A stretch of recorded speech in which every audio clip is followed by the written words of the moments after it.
You go to work, you do your job, your paycheck hits your bank account, and the number printed on it looks exactly the same as it did a year ago. Nobody cut your hours, and you definitely didn't take a demotion.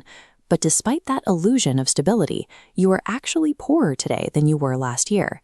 This chart tracks the recent trajectory of inflation. It hit 3.3% in March, 3.8% in April, and by May, 4.2%. Look closely at that slope. It has been accelerating for 3 straight months. To understand how this drains your bank account, we have to look at what economists call real wages, which is simply the actual purchasing power of your paycheck after subtracting the penalty of inflation. In April alone, those real wages fell by 0.5% in a single month. That marked the second consecutive month of total real wage losses across the country. So, if your salary stayed completely flat while the actual value of those dollars dropped, the resulting math is unforgiving. You received a pay cut. You just didn't see it on your pay stub. To figure out exactly what is draining your wallet, we have to look at the macroeconomic data. In May, a single category accounted for more than 60%. We are watching that delay play out right now in the grocery aisles. Annual growth for food prices jumped from 2.3% in April directly to 3.1% in May. Let's break that down into your actual shopping list. Beef went up almost 3%, and fruits and vegetables rose nearly 2%, entirely within a single month.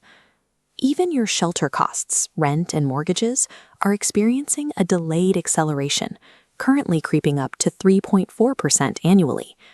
Because the pipeline effect operates on this multi-month delay, the painful prices you see today are not the peak.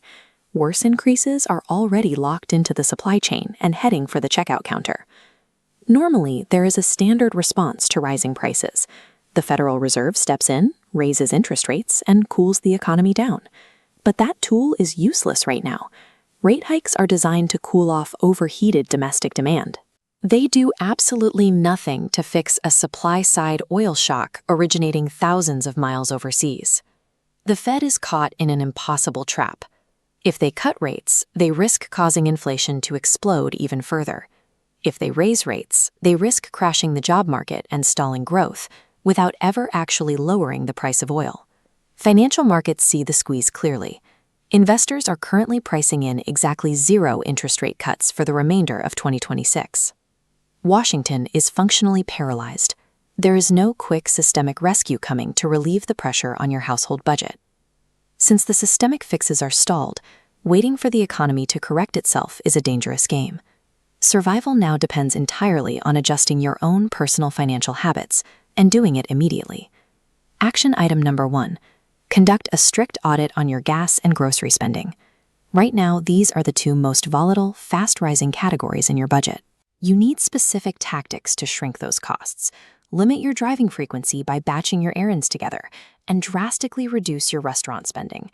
Eating out is rising even faster than groceries, making home cooking a necessary defense. Action item number 2.